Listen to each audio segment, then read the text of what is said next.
AD 1000 Bhaskara Ravi Varma ജൂത പ്രമാണിയായ Joseph റംബാന് 5 വണ്ണ സ്ഥാനം, ചുങ്കം പിരിക്കാനുള്ള അവകാശം എന്നിവ നൽകുകയും രാജഭോഗം അടയ്ക്കുന്നതിൽ നിന്ന് അയാളെ ഒഴിവാക്കുകയും ചെയ്തു.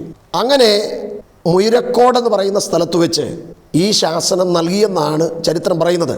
അതിൽ 1-ാം ചെമ്പോല, 1-ാം ചെമ്പോല 2-ാം വശം, 3-ാം ചെമ്പോലയിൽ നിന്നൊക്കെ ഈ മലയാള ഭാഷയുടെ ഉത്ഭവം സംബന്ധിച്ചുള്ള വിവരണം നമുക്ക് മനസ്സിലാക്കുവാനായിട്ട് കഴിയുന്നുണ്ട്. ഞങ്ങളെ ശ്രദ്ധിക്കുന്ന എല്ലാ മാന്യ സുഹൃത്തുക്കൾക്കും കർത്താവായ യേശുക്രിസ്തുവിൻ്റെ നാമത്തിൽ ഞങ്ങളുടെ വന്ദനം ഞങ്ങൾ അറിയിക്കുന്നു. ഇന്ന് നിങ്ങളുമായി ചർച്ച ചെയ്യാൻ ആഗ്രഹിക്കുന്ന വിഷയം മലയാള ഗദ്യസാഹിത്യ പരിണാമങ്ങളിൽ ബൈബിൾ പരിവർത്തനങ്ങളുടെ അല്ലെങ്കിൽ ബൈബിൾ പരിഭാഷയുടെ സ്വാധീനം എത്രത്തോളം ഉണ്ട് എന്ന് ചർച്ച ചെയ്യുവാനാണ്. മിഷണറിമാരുടെ പ്രവർത്തനങ്ങളിൽ ഏറ്റവും പ്രധാനപ്പെട്ട ഒന്ന് എന്ന് പറയുന്നത് ബൈബിളാണ്. ഈ ബൈബിളിൻ്റെ വിവർത്തനങ്ങൾ നമ്മുടെ മലയാളക്കരയ്ക്ക്, മലയാള ഭാഷയ്ക്ക്, നമ്മുടെ സംസ്കാരത്തിന് നൽകിയ സംഭാവനകൾ അതിശ്രേഷ്ഠമായിരുന്നു. എന്നാൽ മലയാള സാഹിത്യ ഗദ്യമേഖലകളിൽ ഈ ബൈബിൾ പരിഭാഷയുടെ സ്വാധീനം അറിഞ്ഞോ അറിയാതെയോ ചരിത്രകാരന്മാരും ഭാഷാ പണ്ഡിതന്മാരും തമസ്കരിച്ച് കളഞ്ഞിട്ടുണ്ടോ എന്ന് തോന്നിപ്പോയിട്ടുണ്ട്. എന്നാൽ മലയാള ഗദ്യ സാഹിത്യ മേഖലകളിൽ ബൈബിൾ പരിഭാഷയുടെ സ്വാധീനം അത് ചെറുതല്ലാത്ത നിലയിൽ, മേത്തരമായ നിലയിൽ ഉള്ള സ്വാധീനമാണ് ചെലുത്തിയിട്ടുള്ളത്.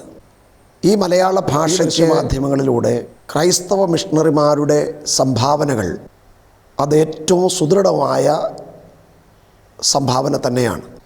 കാരണം അവർ ബൈബിൾ പരിഭാഷപ്പെടുത്തുവാനായി തീരുമാനിക്കുമ്പോൾ അവരുടെ ഉള്ളിലെ ലക്ഷ്യം ഭാഷ വളരെ ലളിതവും സുഗ്രാഹികവും സമകാലികവുമാകണം എന്ന് അവർക്ക് നിർബന്ധമുണ്ടായിരുന്നു. അതുകൊണ്ട് സാധാരണക്കാരുടെ ഭാഷകൾ മിഷണറിമാർ പഠിക്കുകയും ആ സാധാരണപ്പെട്ടവർക്ക് പോലും വളരെ ലളിതമായ രീതിയിൽ ബൈബിൾ സത്യങ്ങളെ അറിയുവാൻ വേണ്ടി അത് സമകാലികമാക്കി തന്നെയാണ് നിർമ്മിച്ചിട്ടുള്ളത്. ഈ ബൈബിൾ വിവർത്തനങ്ങളുടെ ഭാഷാപരമായ സംഭാവനകളെക്കുറിച്ച് സമഗ്രമായ പഠനങ്ങൾ ഒന്നും തന്നെ ഉണ്ടായിട്ടില്ല. എന്നാൽ അനുഷംഗികവും അത്തരത്തിലുള്ള ഒരു വിവരണം മാത്രമാണ് നമുക്ക് ലഭിച്ചിട്ടുള്ളത്. എന്നാൽ PJ തോമസ് സാറിൻ്റെ മലയാള സാഹിത്യവും ക്രിസ്ത്യാനികളും എന്ന് പറയുന്ന പുസ്തകത്തിലും പ്രൊഫസർ CL ആൻ്റണിയുടെ ഭാഷാ പഠനങ്ങൾ എന്ന പുസ്തകത്തിലുമൊക്കെയായി വളരെ ചുരുക്കമായ ചില കാര്യങ്ങൾ നമുക്ക് ഗ്രഹിക്കാനായിട്ട് കഴിഞ്ഞിട്ടുണ്ട്. ഉള്ളൂർ S. പരമേശ്വര അയ്യരുടെ കേരള സാഹിത്യ ചരിത്രം, TM ചുമ്മാറിൻ്റെ ഭാഷാ ഗദ്യ സാഹിത്യ ചരിത്രം, N. കൃഷ്ണപിള്ളയുടെ കൈരളിയുടെ കഥ എന്നീ പുസ്തകങ്ങളിൽ നിന്നാണ് മലയാള ഭാഷയുടെ തുടക്കത്തെക്കുറിച്ച് അല്ലെങ്കിൽ ഗദ്യസാഹിത്യത്തെക്കുറിച്ചുള്ള വിവരണങ്ങൾ നമുക്ക് ലഭ്യമായിത്തീരുന്നത്. എന്നാൽ ഒരു സമഗ്രമായ ഗവേഷണം നടത്തിയാൽ മാത്രമേ ബൈബിൾ പരിഭാഷയുടെ സ്വാധീനം നമ്മുടെ മലയാള ഭാഷ ഗദ്യസാഹിത്യത്തിൽ എത്രത്തോളം സ്വാധീനമുണ്ടായിട്ടുണ്ട് എന്ന് നമുക്ക് മനസ്സിലാകുകയുള്ളൂ. മലയാള ഭാഷയുടെ സാർവത്രികമായ വളർച്ചയ്ക്ക് വേണ്ടി മിഷണറിമാർ ചെയ്ത സേവനങ്ങൾ, അവർ നടത്തിയ ബൈബിൾ വിവർത്തനങ്ങൾ ആധാരമായി പഠിക്കേണ്ട കാലം അതിക്രമിച്ചിരിക്കുന്നു എന്ന് പറയുവാനാണ് ഞാൻ ആഗ്രഹിക്കുന്നത്. അത് മലയാളികളായ നമ്മുടെ മിഷണറിമാർ, പാസ്റ്റേഴ്സ്, ബൈബിൾ കോളേജ് വിദ്യാർത്ഥികൾ, നമ്മുടെ സഭകളിലുള്ള വിദ്യാസമ്പന്നരായ നമ്മുടെ സുഹൃത്തുക്കൾ എല്ലാവരും അതിനുവേണ്ടി ശ്രേഷ്ഠമായി ശ്രമിക്കേണ്ടതിൻ്റെ ആവശ്യകത അത് ഏറ്റവും അടുത്തെത്തിയിരിക്കുന്നു എന്ന് നമ്മളെല്ലാവരും തിരിച്ചറിയണം. മലയാള ഗദ്യ സാഹിത്യത്തിൻ്റെ ചരിത്രമെടുത്ത് പരിശോധിച്ചാൽ ബൈബിൾ വിവർത്തനങ്ങൾ ആരംഭിക്കുന്നതിന് മുൻപ് തന്നെ ക്രൈസ്തവ മിഷണറിമാർ ഭാഷാ പരിശ്രമങ്ങൾ നടത്തിയിരുന്നു എന്ന് ചരിത്ര പുസ്തകങ്ങളിൽ നിന്ന് നമുക്ക് വളരെ മനോഹരമായി വ്യക്തമാകുന്ന ഒരു യാഥാർത്ഥ്യമാണ്. ഭാഷ എന്ന് നമ്മൾ പറയുമ്പോൾ ഒരാളിൻ്റെ ആശയത്തെ മറ്റൊരാൾ മനസ്സിലാക്കിയെടുക്കുന്ന പ്രധാന മാധ്യമമാണല്ലോ ഭാഷ എന്ന് പറയുന്നത്. അപ്പോൾ ദൈനംദിന ജീവിതത്തിൽ പ്രത്യേക നിബന്ധനകളില്ലാത്തതും കാര്യമാത്ര പ്രസക്തമായ കാര്യങ്ങൾ ഭാഷയിലൂടെ ഉപയോഗിക്കുമ്പോഴാണ് അതിനെ ഗദ്യമെന്ന് പറയുന്നത്. ഇവിടെ നമ്മൾ പഠിക്കുമ്പോൾ അല്ലെങ്കിൽ മനസ്സിലാക്കുമ്പോൾ മലയാള ഭാഷയുടെ ആരംഭത്തെക്കുറിച്ച് നമ്മൾ അറിഞ്ഞിരിക്കേണ്ടത് ഏറ്റവും ആവശ്യമാണ്. മലയാള ഭാഷയുടെ ആരംഭം സംബന്ധിച്ച് അത് സംസ്കൃതജന്യമാണെന്ന് കോവുണ്ണി നെടുങ്ങാടിയും തമിഴ് ജന്യമാണെന്ന് കാൽഡ്വലും ഗോദവർമ്മയും അതോടൊപ്പം തന്നെ തമിഴ് സംസ്കൃതം കൂടിക്കലർന്നതാണെന്ന് ഇളംകുളം കുഞ്ഞുപിള്ളയെ പോലെയുള്ളവരും മൂലദ്രാവിഡത്തിൽ നിന്നും വന്നതാണെന്ന് ഡോക്ടർ KM ജോർജും മലനാട്ട് തമിഴ് വികസിച്ച് സ്വതന്ത്രമായി തീർന്നതാണ് എന്ന് AR രാജരാമവർമ്മയും ഒക്കെ അവകാശപ്പെടുമ്പോൾ ഒരു ഭാഷ സ്വതന്ത്രമായി വികസിക്കുന്നതിന് സാമൂഹികവും രാഷ്ട്രീയവും ഭൂമിശാസ്ത്രപരവുമായ കാരണങ്ങൾ ഒരുപാടുണ്ടാകും. AD 875 1225 ഇടയ്ക്ക് കുലശേഖര ചക്രവർത്തിമാർ ക്രിസ്ത്യാനികൾക്കും യഹൂദന്മാർക്കും നൽകിയിട്ടുള്ള അധികാരപത്രങ്ങളും ചില പുരാതന ക്ഷേത്രങ്ങളിലെ ശിലാലിഖിതങ്ങളും പ്രാചീന ഗദ്യ മാതൃകകളായി ഇന്ന് ലഭ്യമായിട്ടുണ്ട്. എന്നാൽ അത് മലയാളമോ തമിഴോ എന്ന് കൃത്യമായി പറയുവാൻ നമുക്ക് കഴിയുകയില്ല. എന്നാൽ മലയാള ഗദ്യ സാഹിത്യവുമായി ബന്ധപ്പെട്ട് ചില പ്രാചീന മാതൃകകൾ നമുക്ക് ലഭ്യമാണ്. അതിലൊന്നാമത്തേത് ശാസനങ്ങളാണ്. ശാസനങ്ങൾ എന്ന് പറയുമ്പോൾ 9ാമത്തെ നൂറ്റാണ്ട് മുതൽ കുലശേഖര രാജാക്കന്മാർ, വിശേഷിച്ച് രാജശേഖരൻ്റെ വാഴപ്പള്ളി ശാസനം AD 820 മുതൽ 844 വരെയുള്ള കാലഘട്ടങ്ങളിലെ വാഴപ്പള്ളി ശാസനം സംബന്ധിച്ച് ജനങ്ങൾ അറിയേണ്ട വിവരണങ്ങൾ ഈ രാജശാസനത്തിൽ നിന്ന് നമുക്ക് മനസ്സിലാക്കുവാനായിട്ട് കഴിയുന്നുണ്ട്. മലയാള ഭാഷയുടെ ചരിത്രവുമായി ബന്ധപ്പെട്ട് ആ ഒരു ശാസനം വളരെ പ്രധാനപ്പെട്ട കാര്യമാണ്. രണ്ടാമത്തത് ജൂതശാസനമാണ്.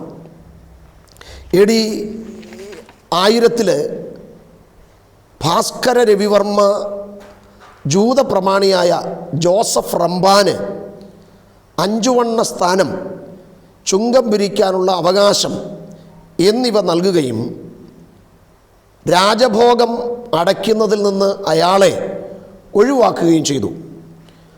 അങ്ങനെ മുയിരക്കോടെന്ന് പറയുന്ന സ്ഥലത്ത് വെച്ച് ഈ ശാസനം നൽകിയെന്നാണ് ചരിത്രം പറയുന്നത്.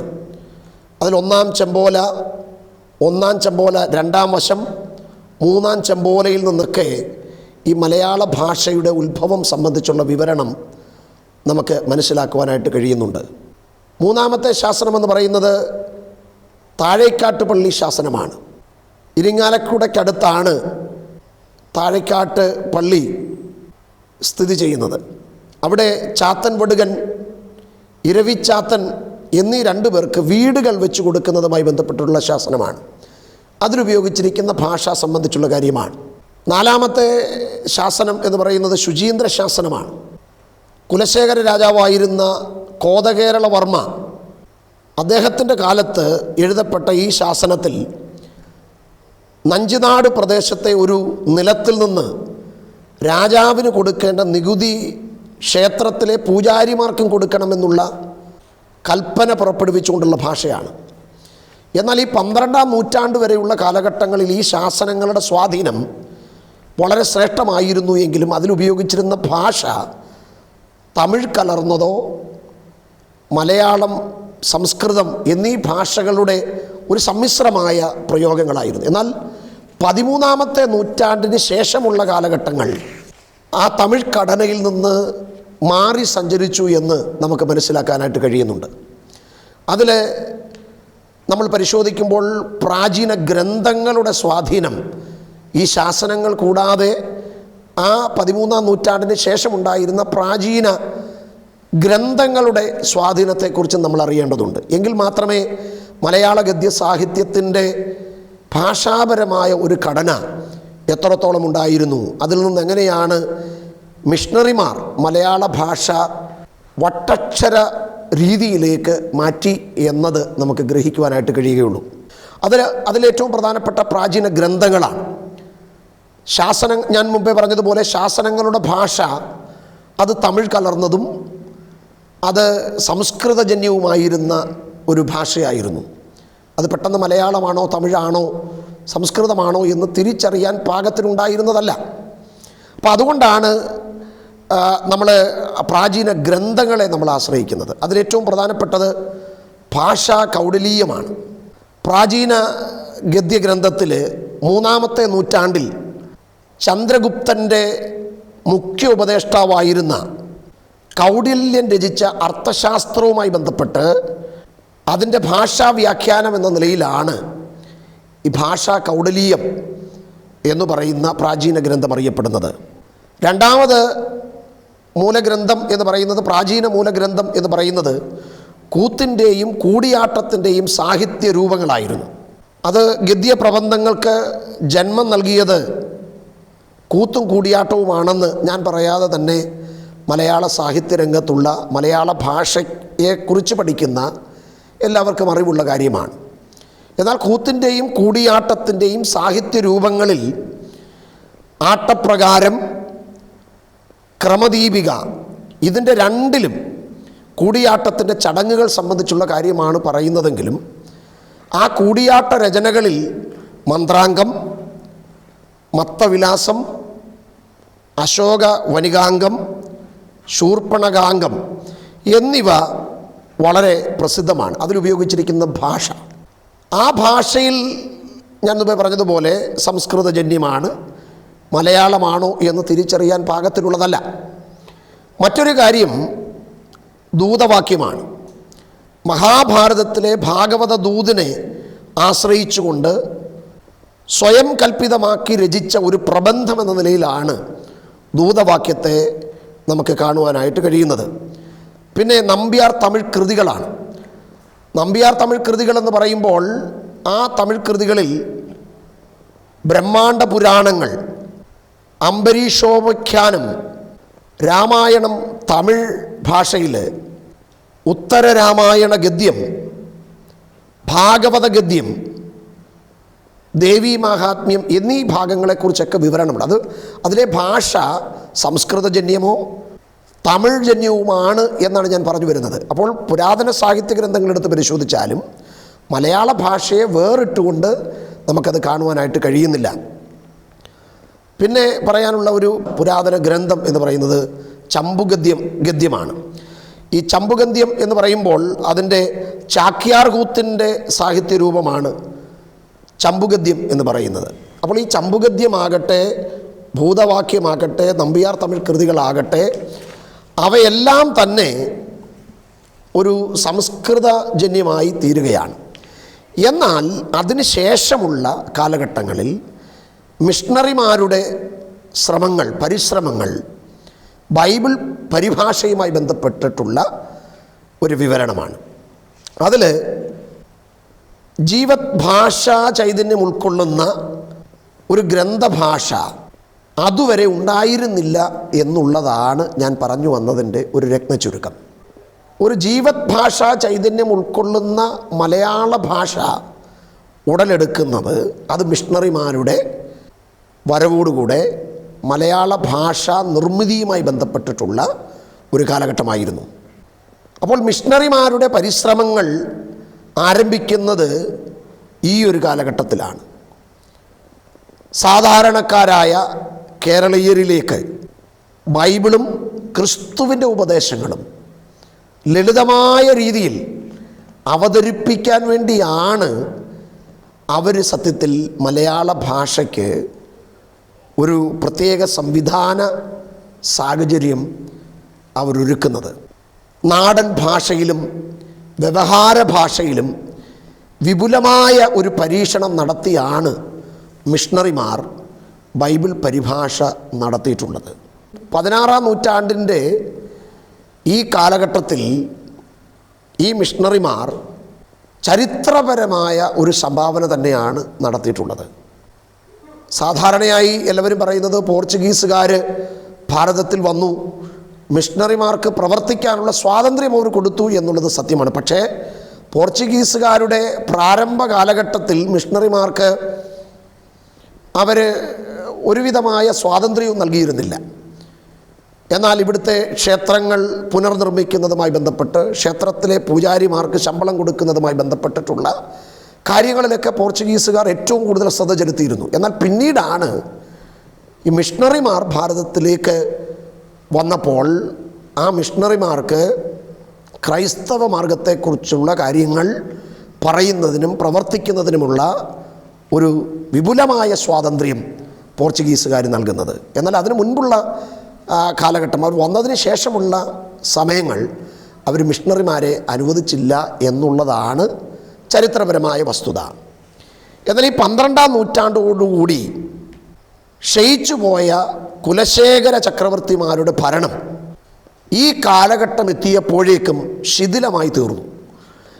ആ കുലശേഖര രാജാക്കന്മാരുടെ ശിഥിലമായി പോയ ആ കാലഘട്ടങ്ങളിലാണ് മിഷണറിമാർ ഇവിടെ പദമൂന്നുന്നത്. അപ്പോൾ ആ കാലഘട്ടത്തിൽ ഇവിടുത്തെ സമ്പദ് വ്യവസ്ഥയും രാജവാഴ്ചയുടെ കാലഘട്ടവുമൊക്കെ ശിഥിലമായി പോയിരുന്ന സമയത്ത് പോർച്ചുഗീസുകാർ നമ്മുടെ വ്യാപാര മേഖലകളിലും സമ്പദ് വ്യവസ്ഥയിലുമൊക്കെ ചൂഷണം ചെയ്തിട്ടുണ്ട്. അത് ഞാൻ അംഗീകരിക്കുകയും ചെയ്യുന്നു. പക്ഷേ താരതമ്യേന ദുർബലരായിരുന്ന നാട്ടുകാരുടെ പ്രതിരോധങ്ങളെ അതിജീവിച്ചുകൊണ്ട് പോർച്ചുഗീസുകാർ വ്യാപാര ആധിപത്യം സ്ഥാപിക്കുന്ന ആ കാലയളവിൽ തന്നെയാണ് കേരളീയർക്ക് അപരിചിതമായിരുന്ന ക്രൈസ്തവ ആശയങ്ങളെ, പാശ്ചാത്യ സമ്പ്രദായങ്ങളെ നമ്മുടെ നാട്ടിലേക്ക് പോർച്ചുഗീസുകാർ സംഭാവന ചെയ്യുന്നത്.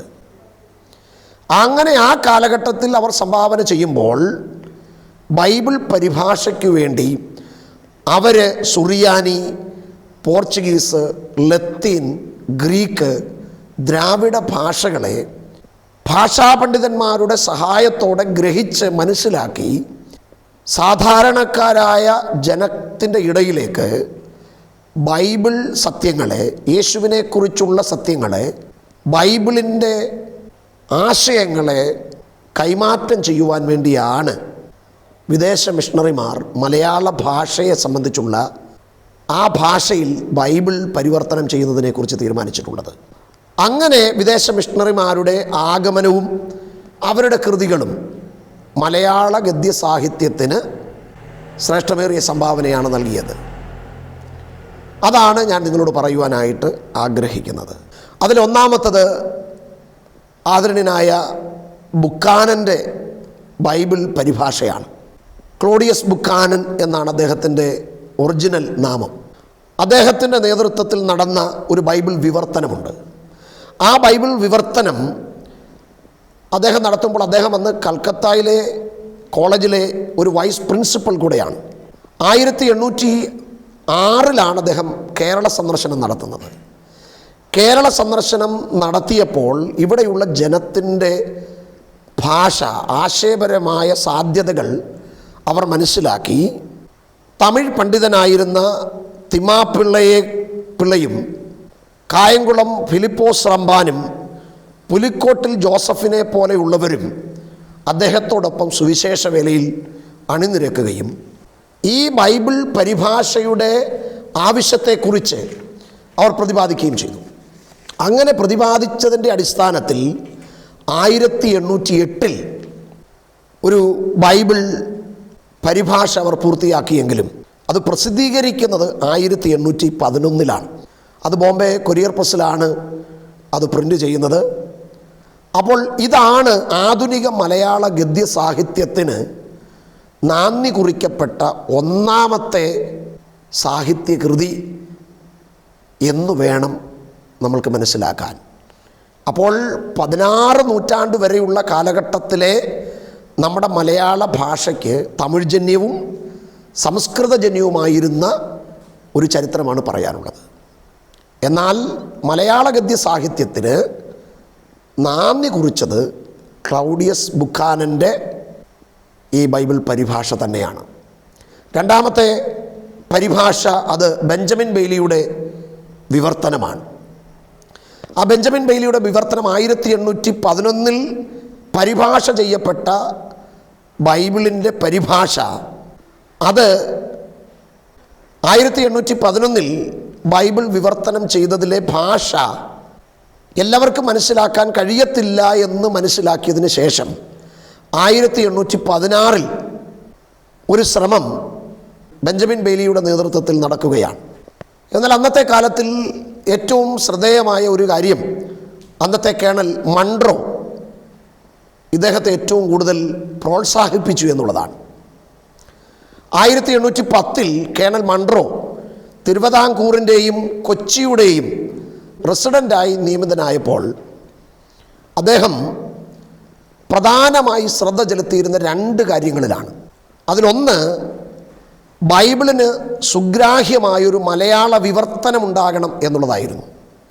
രണ്ടാമത്തെ കാര്യം കാര്യക്ഷമമായ വിദ്യാഭ്യാസം നമ്മുടെ മലയാളികൾക്ക് നൽകണം എന്നുള്ളതായിരുന്നു. അതുകൊണ്ട് ബൈബിളിൻ്റെ മലയാള വിവർത്തനവും അച്ചടിയും വിതരണവും അന്നത്തെ കേണലായിരുന്ന മൺട്രോ ഏറ്റെടുത്തു എന്നാണ് ചരിത്രം നമ്മളെ പഠിപ്പിക്കുന്നത്. മോസസ് ഇസാർ ഭാരതി അദ്ദേഹം ഒരു സംസ്കൃത പണ്ഡിതനായിരുന്നു.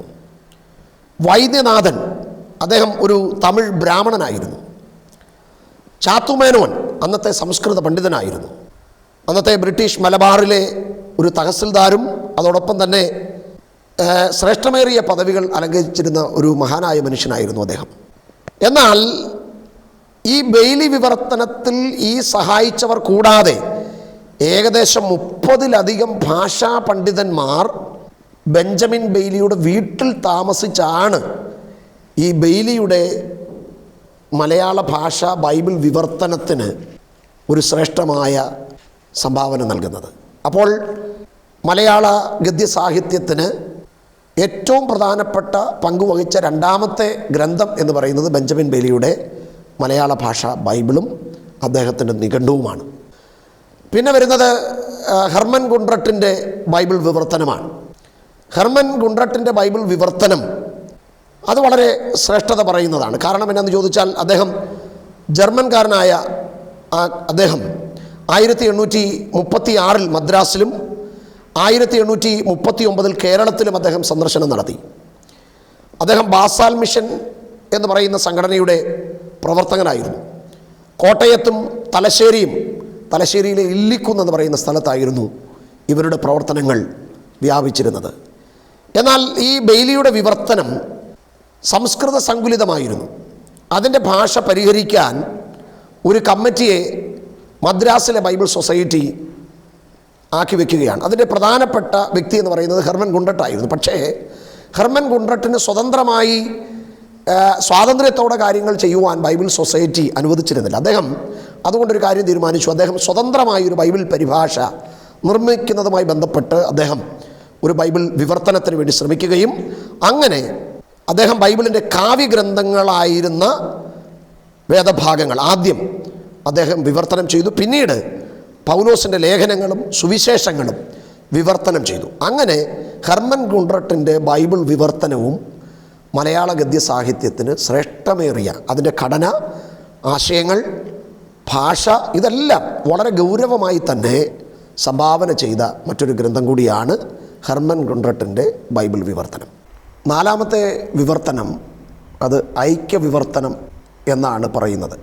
കാരണം ഹെർമൻ ഗുണ്ട്രട്ടിൻ്റെ അല്ലെങ്കിൽ ബെയ്ലിയുടെ വിവർത്തനങ്ങൾ അത് തെക്കൻ ഭാഷയും വടക്കൻ ഭാഷകളിലും തമ്മിലുള്ള വ്യത്യാസം അല്ലെങ്കിൽ ഭാഷയുടെ സവിശേഷത കൊണ്ട് എല്ലാവർക്കും പൊതുവായി വായിക്കാൻ കഴിയത്തില്ല എന്നുള്ള കാര്യം ഗ്രഹിച്ച് ബൈബിൾ സൊസൈറ്റി ഒരു ഐക്യ വിവർത്തനത്തിൻ്റെ ആശയം സംബന്ധിച്ചുള്ള കാര്യങ്ങൾ ചർച്ച ചെയ്യുകയും അതിനനന്തരമായി അവർ 1876 JM ഫോർട്ടിൻ്റെ അധ്യക്ഷതയിൽ LMS, BMS, CMS, Mar Thoma, Yakobaya സഭകളിലുള്ള പ്രതിനിധികളെ പങ്കെടുപ്പിച്ചുകൊണ്ട് ഒരു ബൈബിൾ വിവർത്തനം സംബന്ധിച്ചുള്ള കാര്യങ്ങൾ തീരുമാനിച്ച് ഒരു ബൈബിൾ വിവർത്തനം തന്നെ സൃഷ്ടിക്കുവാനായിട്ട് ശ്രമിക്കുന്നുണ്ട്. അങ്ങനെ ശ്രമിച്ചതിൻ്റെ ഫലമായി 1910 ബൈബിളിൻ്റെ ഒരു സമ്പൂർണമായ ഒരു പ്രസിദ്ധീകരണം അവർ നടത്തിയിട്ടുണ്ട്. മാത്രമല്ല 1880 അവർ പുതിയ നിയമവും പ്രസിദ്ധീകരിച്ചു. ഇവയെല്ലാം തന്നെ മലയാള ഗദ്യ സാഹിത്യ നിർമ്മിതിയിൽ നൽകിയ ഏറ്റവും മഹത്തായ സംഭാവനകളിൽ പ്രധാനപ്പെട്ടതാണ്. മാത്രമല്ല ഞാൻ പറയാൻ ആഗ്രഹിക്കുന്ന മറ്റൊരു കാര്യം, ഇത് പ്രൊട്ടസ്റ്റൻ്റ് മിഷണറിമാരുടെ സംഭാവനകളെ സംബന്ധിച്ചാണ് ഞാൻ ഇതുവരെ പറഞ്ഞത്. എന്നാൽ കത്തോലിക്ക മിഷണറിമാരുടെ സംഭാവനകളും മലയാള ഗദ്യ സാഹിത്യത്തിൽ മലയാള ഭാഷയ്ക്ക് ശ്രേഷ്ഠമേറിയ സംഭാവനകൾ നൽകിയിട്ടുണ്ട്. അത് എന്താണെന്ന് ചോദിച്ചാൽ, ഒന്ന് മഞ്ഞുമ്മൽ വിവർത്തനമാണ്. മഞ്ഞുമ്മൽ വിവർത്തനം എന്ന് പറയുമ്പോൾ കർമ്മലീത്ത സന്യാസി സമൂഹമാണ് ഒരു ബൈബിൾ പരിഭാഷയുടെ ആവശ്യകത മനസ്സിലാക്കുകയും അതിലേറ്റവും പ്രധാനപ്പെട്ട വ്യക്തികളെന്ന് പറയുന്നത് ഫാദർ അലോഷ്യസ് അസാങ്ത മരിയ, ഫാദർ മൈക്കിൾ അസാങ്ത പമീലിയ, ഫാദർ പോളികാർപ്പ് അസാങ്ത എന്നിവർ ചേർന്നാണ് ഈ ഒരു പരിഭാഷ നിർമ്മിക്കാനായിട്ട് ശ്രമിക്കുന്നത്. ആ പരിഭാഷ തന്നെ നിർമ്മിക്കുന്നത് ആദ്യകാലത്തെ ലത്തീൻ വിവർത്തനമായിരുന്ന വുൾഗാത്ത എന്ന് പറയുന്ന ആ ലത്തീൻ വിവർത്തനത്തിൽ നിന്നാണ് അവർ ബൈബിൾ പരിഭാഷ ചെയ്തിട്ടുള്ളത്. അതാണ് മഞ്ഞുമൽ വിവർത്തനം എന്ന് പറയുന്നത്. അതോടൊപ്പം തന്നെ മാന്നാനം വിവർത്തനം, ഡോക്ടർ ഫ്രെഡറിക് മുളയലിൻ്റെ വിവർത്തനം, ഫാദർ തോമസ് മൂത്തേടൻ്റെ വിവർത്തനം, ഫാദർ ആബേലിൻ്റെ വിവർത്തനം, ലിവിങ് ലിറ്ററേച്ചർ സൊസൈറ്റിയുടെ വിവർത്തനം, സുവിശേഷ സമാഹാരങ്ങൾ, ഡോക്ടർ തോമസ് കയ്യാലപ്പറമ്പിലിൻ്റെ വിവർത്തനം, POC ബൈബിള്, ഓശാന ബൈബിൾ തുടങ്ങിയ ബൈബിൾ ബൈബിൾ പരിഭാഷയുടെ ഒരു ചരിത്രം തന്നെ നമുക്ക് പരിശോധിച്ചാൽ നമുക്ക് മനസ്സിലാകും. കത്തോലിക്ക മിഷണറിമാരുടെ സംഭാവനകളും മലയാള ഗദ്യ സാഹിത്യത്തിന് നൽകിയ ശ്രേഷ്ഠമേറിയ സംഭാവനകൾ തന്നെയാണ്. അപ്പോൾ ഞാൻ പറഞ്ഞു വന്നതിൻ്റെ ആശയം, മലയാള ഗദ്യ സാഹിത്യത്തിൻ്റെ പരിണാമങ്ങളിൽ ക്രൈസ്തവ മിഷണറിമാർ ചെയ്ത സംഭാവനകൾ അത് ഏറ്റവും ശ്രേഷ്ഠമാണ്. അത് നമ്മുടെ ക്രൈസ്തവ സമൂഹം ഒരു റിസർച്ചിലൂടെ അവർ നൽകിയ സംഭാവനയുടെ ശ്രേഷ്ഠത നമ്മുടെ സമൂഹത്തെ ധരിപ്പിക്കേണ്ടത് സാഹിത്യ മേഖലകളിൽ മാത്രമല്ല, അതോടൊപ്പം തന്നെ നമ്മുടെ സമൂഹത്തിലും സഭയാം സമൂഹത്തിലും അത് അറിയേണ്ടത് ഏറ്റവും ആവശ്യമാണ്. അതുകൊണ്ട് നമ്മുടെ മലയാള ഭാഷയുടെ പ്രത്യേകിച്ച് ഗദ്യ സാഹിത്യത്തിന് ബൈബിൾ വിവർത്തനങ്ങളുടെ സ്വാധീനം അത് ചെറുതല്ലായിരുന്നു. എന്നാൽ അറിഞ്ഞോ അറിയാതെയോ നമ്മുടെ ഭാഷാ പണ്ഡിതന്മാരും സാഹിത്യകാരന്മാരും ചരിത്രകാരന്മാരും നമ്മുടെ മലയാള ഗദ്യ സാഹിത്യത്തിന് മിഷണറിമാർ ചെയ്ത സംഭാവനകൾ അത് മറന്നുപോയിട്ടുണ്ട്. ആ മറവി അത് വലിയ അപകടമാണ്. ആ അപകടത്തിൽ നമ്മുടെ പൊതുസമൂഹത്തെ ഉദ്ധരിക്കേണ്ടത് നമ്മുടെ എല്ലാവരുടെയും ആവശ്യമാണ്. അതുകൊണ്ട് മലയാള ഗദ്യ സാഹിത്യത്തിന് ക്രൈസ്തവ മിഷണറിമാരുടെ സംഭാവനകൾ അത്യുജ്വലമാണ്, ശ്രേഷ്ഠമാണ്. നമുക്ക് തുടർന്നും ഈ വിഷയം സംബന്ധിച്ചൊരു ഗഹനമായ പഠനം നമുക്ക് നടത്തേണ്ടത് ആവശ്യമാണ്. അതിനായി നമ്മുടെ പ്രിയപ്പെട്ട സഹോദരങ്ങളെല്ലാം ആഹ്വാനം ചെയ്ത് ഞാൻ എൻ്റെ വാക്കിൽ നിന്ന് വിരമിക്കുന്നു. ദൈവം നമ്മളെ സഹായിക്കുമാറാകട്ടെ.